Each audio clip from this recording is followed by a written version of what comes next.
Hey guys, Rob from the Off-Grid Tiny House. Just wanted to make this video. If you guys are following me on Facebook or on Patreon, you probably have seen my post about my brother. My brother got in a car accident on Wednesday, September 25th, I believe, is the exact date. He was going through a four-way stop, and a guy blew through the stop sign, smashed into my brother, T-boned him, pushed my brother's car into another car, which smashed the rear bumper of my brother's car as well, off of that other car. Now, the police, there was a ton of witnesses. The ambulance was there within minutes, and the guy who ran the light was 100% at fault. My brother, from the witnesses and the other driver that he hit when he got hit, all had the same. They all saw what was going on, and the police went over it. The police said the guy did not even hit his brakes. He just flew through, hit my brother, and that was it. Now, I believe somebody up there, the big guy, God, is looking out for us, and possibly passed on family members are looking out for us. My brother surprisingly had I'm not going to put it too lightly, but he got T-boned in the place on his vehicle that is very lucky. The car hit one of the main posts going up. There's the driver door, and then the passenger, or the driver's side, and then the driver's side passenger. It mostly hit that post in the center, and then the back passenger seat on the driver's side that no one was in. He was in the car alone, and unbelievable. So he suffered the side airbag pretty much saved him, but did hurt him, obviously. So big shout out to Honda for that, and the makers of the airbag.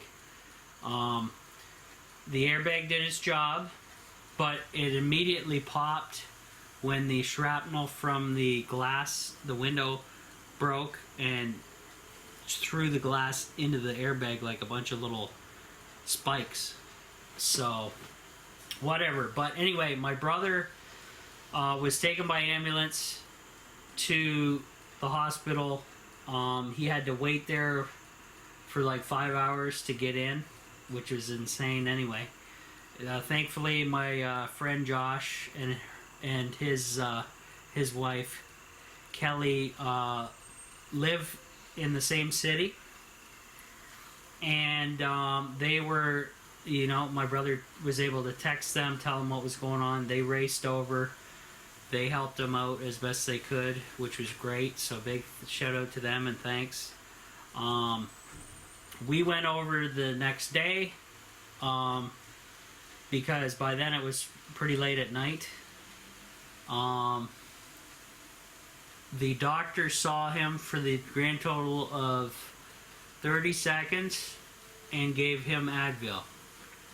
They didn't do any scans, which I thought was highly suspicious for a car accident. But he did check him over, I guess, and so he didn't have any broken bones. And the doctor said, yeah, you're going to be very sore for the next couple weeks. So my brother went back to his place. We saw him the next day. I brought him down a thing of turmeric, which is a spice or turmeric. You can pronounce it whatever way you want. And I brought him down a thing of cannabis oil. And the turmeric's really good at inflammation of the body. So if you can incorporate it in any of your food, if you got arthritis, if you're sore all the time, you got pain, turmeric, start putting it in your food. It has almost no taste, so you can mix it into anything. So he was doing that. He also put in the cannabis oil into his food as well. So we're hitting it holistically with those things, as well as the Advil and Tylenol. Now, we took him out that day, and we had a day with him, which is nice, and he seemed okay. And then, I got on the Xbox with him. That's our way of communicating with him for free, because it's you can do that with that. So I was doing some gaming with him and stuff.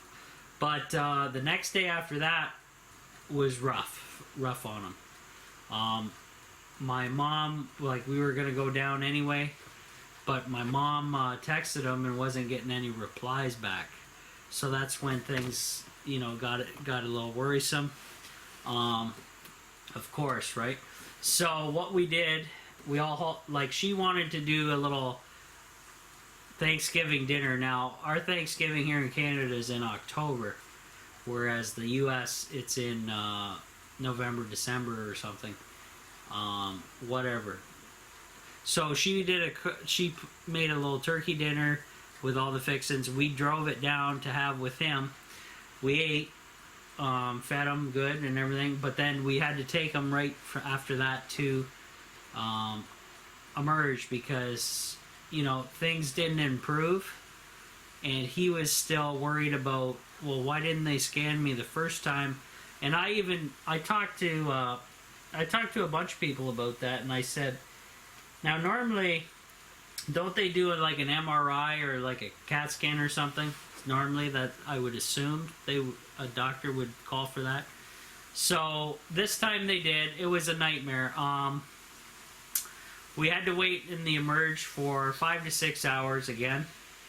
And the reason for that is the universities and colleges around that night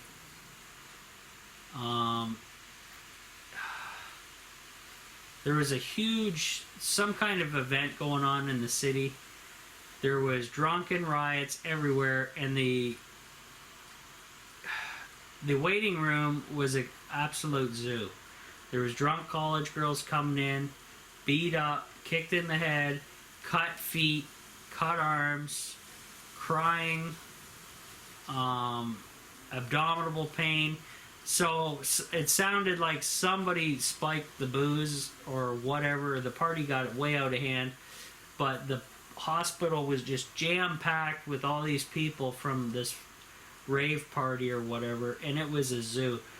There was girls screaming. They had to hold them down and sedate them because they were tripping balls on whatever drugs they were on. And it basically, guys, you did not need entertainment like a television in the emergency room lobby. You could just sit there, open your eyes, and watch as people came and went, and it was a freak show. It was like, I could literally set up a couple cameras in there and record all this, and it would be unbelievable, the stuff you'd see.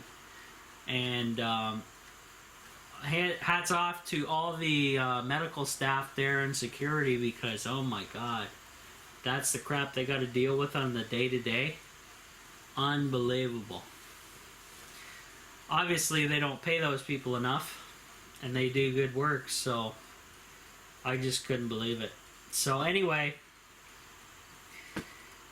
okay, so he finally gets in, and we're waiting and waiting, and he's complaining, my headache's pretty bad, it's getting worse. So he finally gets reassessed and gets in there. They do x-rays and CT scan or a CAT scan. I believe it was a CT scan though. CT scan. And the neurologist doctor came and saw him, and after they looked at the scans and everything, he had a severe concussion, and they were looking for any brain bleeding. They thought they saw a tiny bit, but nothing that would concern them whatsoever, because this hospital we were at was pretty, like, it's basically the best we have here in Canada.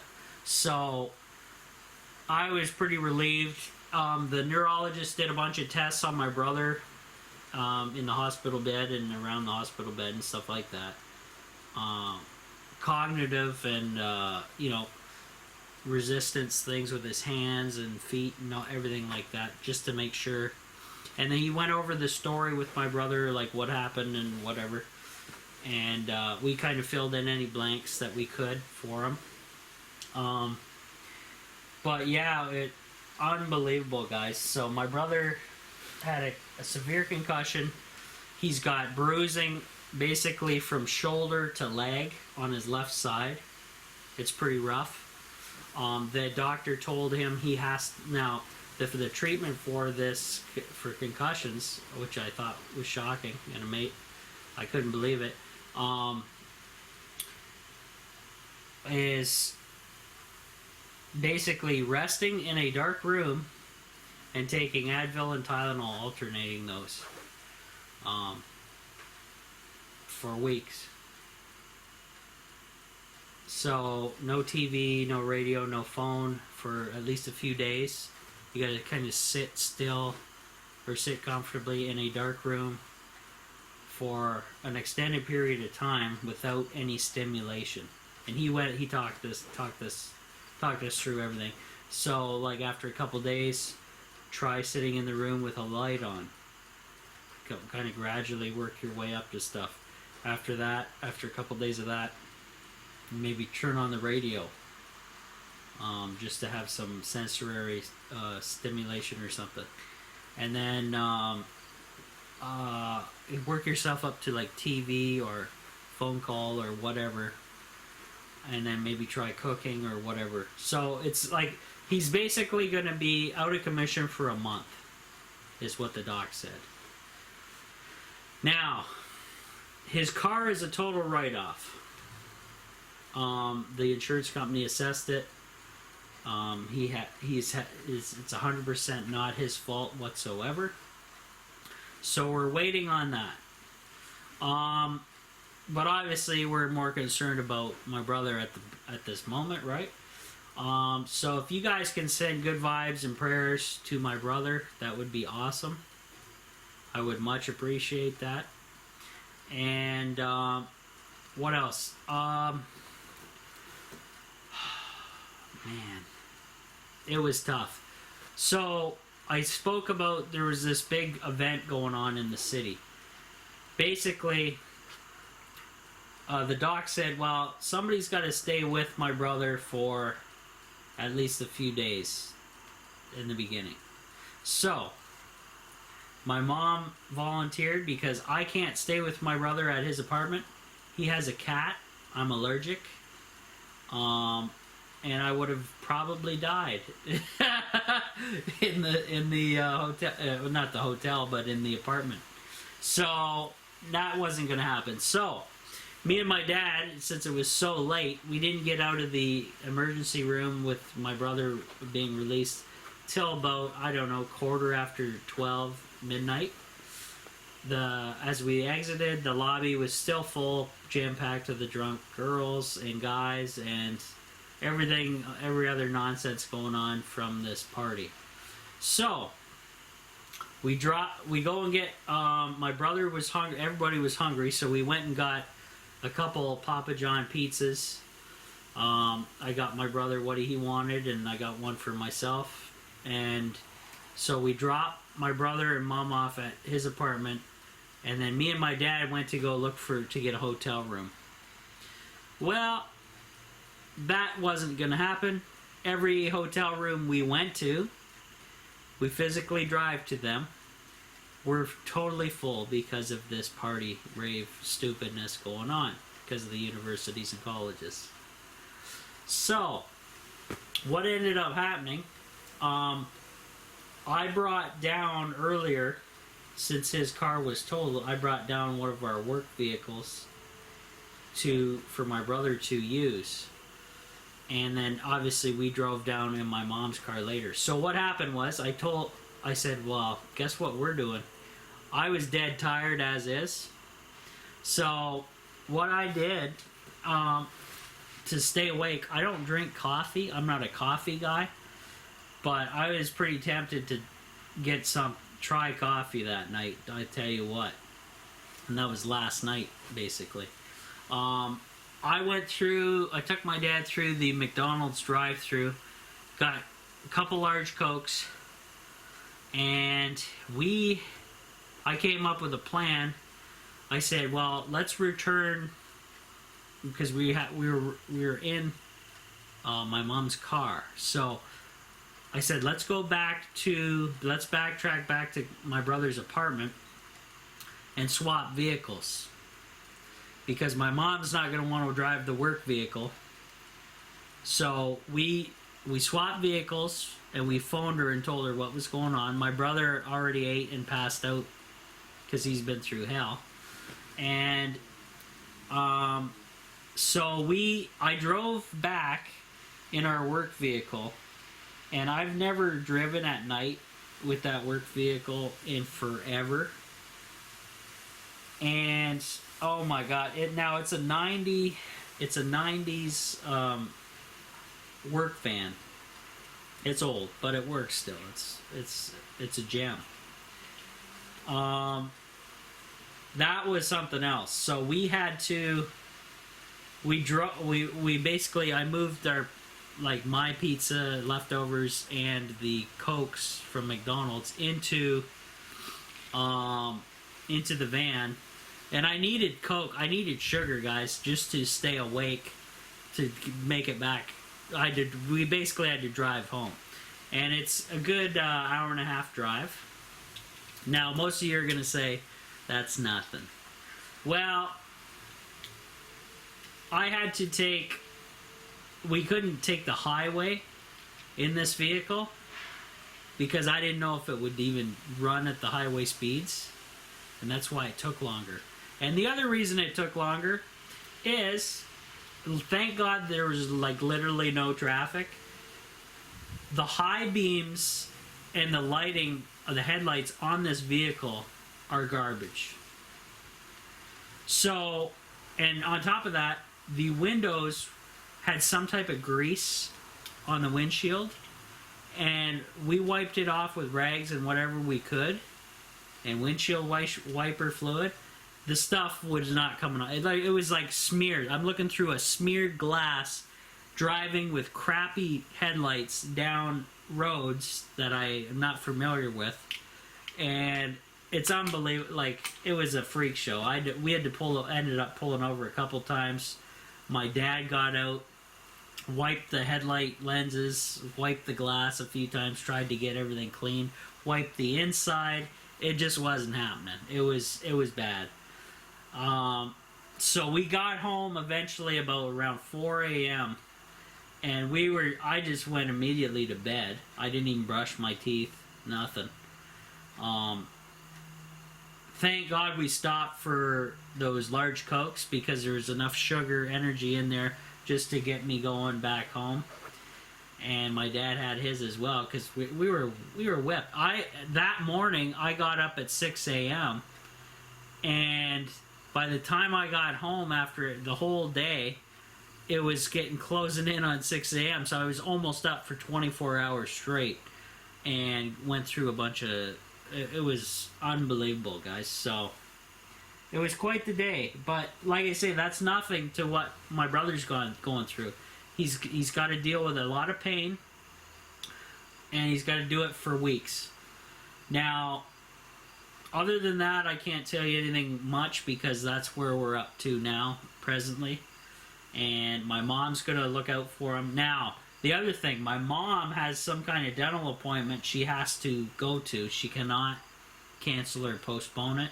It's some kind of specialty thing that's going on with her gums, special cleaning or something. I don't know, but from a specialist.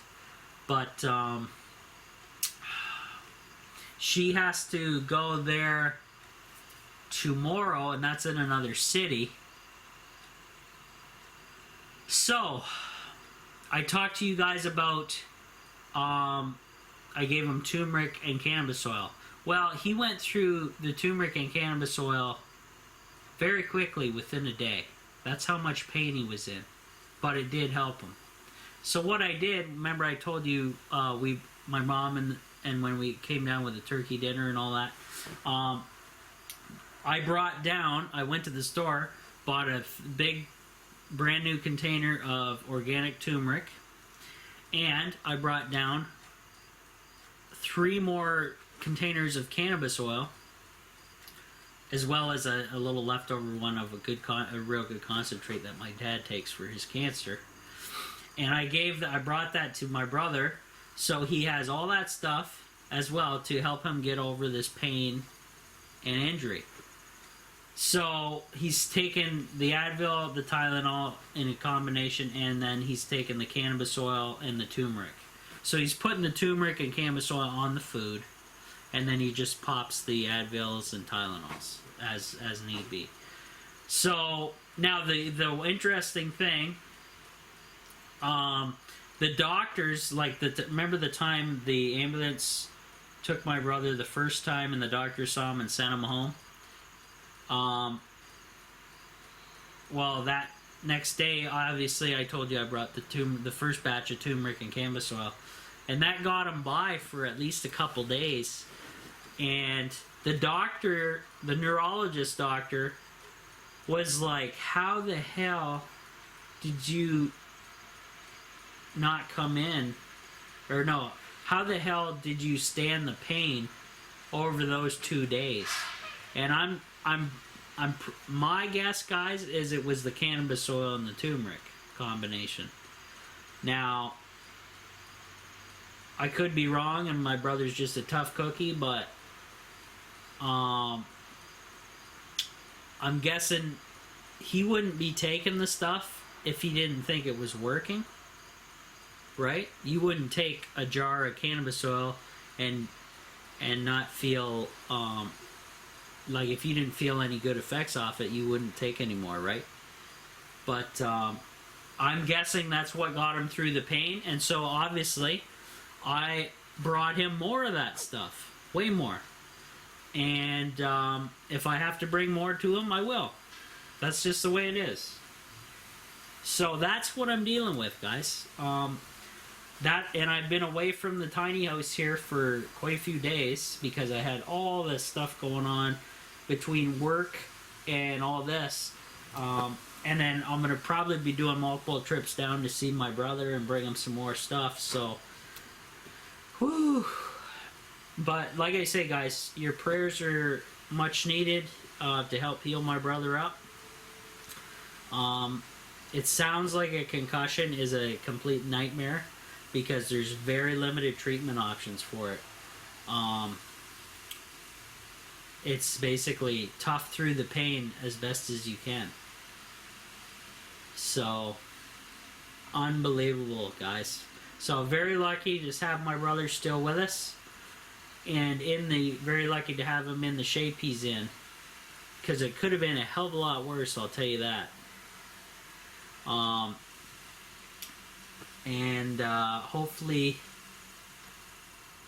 Hopefully everything turns out okay, guys. So, I will get back to you with any updates as we get them. And, yeah. So, hopefully that's it. I will talk to you guys later. We have a storm incoming. And it looks like another doozy. So, I can't tell you too much more than that. Kind of beside myself about the whole situation, but it's kind of like I'm in shock as well. But at least I know I did my best trying to help him. As much, like I got We went to his vehicle, we cleaned it out, we got the plates off. The insurance assessment guy came and already looked at the vehicle, total write-off. As you could tell from the pictures, that I will add to this video. And so yeah, big thanks to everybody, medical staff, for helping my brother out through this nightmare. And we will go from there, guys. We'll see you guys on the next one, alright? Rob from the Awkward Tiny House, checking out.